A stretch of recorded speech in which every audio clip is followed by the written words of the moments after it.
Hello दोस्तों। सबसे ज़्यादा रिटर्न के लिए अलग अलग लोग अलग अलग सुझाव देते हैं। कोई कहता है रियल एस्टेट में इन्वेस्ट करें, कोई कहता है गोल्ड में इन्वेस्ट करें और कोई कहता है स्टॉक मार्केट में। तो आइए जानते हैं आपके लिए या फिर कोई ऐसा व्यक्ति जिसको निवेश की कोई खास जानकारी नहीं है, कब और कहाँ निवेश करना चाहिए। तो चलिए शुरू करते हैं। इसके लिए सबसे पहले हमें निवेश के कुछ मूल सिद्धांतों को समझना होगा। पहली बात, मूल धन सदैव सुरक्षित रहना चाहिए। हमेशा ऐसी जगह इन्वेस्ट करें जहां आपका मूल धन सुरक्षित रहे। दूसरी बात, सारा निवेश एक ही सेक्टर या कंपनी में नहीं करना चाहिए। याद रखें कि सारा पैसा एक ही जगह पर निवेश ना करें, अलग अलग सेक्टर में निवेश करें। तीसरी बात, निवेश व्यक्तिगत लिक्विडिटी को ध्यान में रखते हुए करना चाहिए ताकि ज़रूरत के वक्त आपका पैसा आपके काम आ सके, या आपके पास एक इमरजेंसी फंड होना ज़रूरी है निवेश करने से पहले, जो आपको ज़रूरत पड़ने पर काम आ सके। चौथी बात, निवेश से पूर्व आपके सभी अनावश्यक लोन जैसे कार लोन, बाइक लोन और क्रेडिट कार्ड बंद होने चाहिए। पांचवी बात, ज़बरदस्ती निवेश ना करें, अर्थात पेट काट के निवेश करने से कोई लाभ नहीं होगा।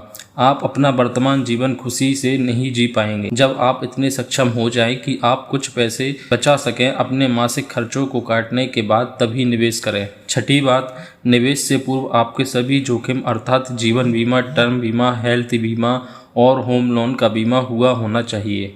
अगर बताए गए सभी शर्तें आप पूरी कर रहे हैं तो ही सही मायने में आप निवेश करने के पात्र हैं, अन्यथा आप निवेश से दूर रहें।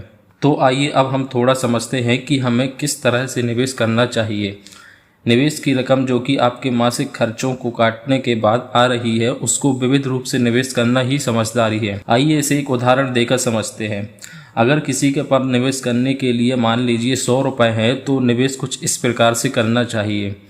30 रुपये फिक्स डिपॉजिट में, 30 रुपये इक्विटी म्यूचुअल फंड एवं शेयर बाजार में, 20 रुपये सोना या चांदी में, 20 रुपये व्यावसायिक संपत्ति में। आप सोच रहे होंगे कि ऐसा क्यों, तो चलिए यह भी जान लेते हैं। 30 रुपये फिक्स डिपॉजिट या डेब्ट म्यूचुअल फंड आपको 7 से 8% तक का ब्याज आसानी से दे देगा और आपका मूलधन यहाँ सुरक्षित है, और यह आपका ऐसा धन है जिसे आप ज़रूरत के वक्त तुरंत इस्तेमाल कर सकते हैं। अगले 30 रुपये इक्विटी म्यूचुअल फंड और शेयर बाजार, यह आपको 10 से 18% तक रिटर्न देगा। यहाँ मूलधन पर रिस्क रहती है। अगर आप सोच रहे हैं कि 2 से 3 साल में आपको अच्छा रिटर्न मिल जाए, तो यहाँ निवेश मत कीजिए। यहाँ आपको लंबे समय मतलब 5 साल और उससे अधिक रुकना पड़ेगा, तभी आप एक अच्छा रिटर्न पा सकते हैं। तो यहाँ निवेश से पहले किसी एक्सपर्ट की राय जरूर लें। अगले 20 रुपये सोना या चांदी खरीदें। यह निवेश भी गजब के रिटर्न देने की क्षमता रखता है।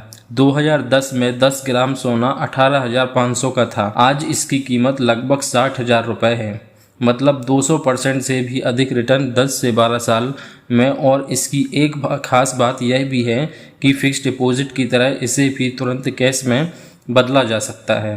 अगले 20 रुपये व्यावसायिक संपत्ति या कॉमर्शियल प्रॉपर्टीज़, जैसे किसी मार्केट में कोई शॉप ले सकते हैं या कोई ऑफिस स्पेस ले सकते हैं।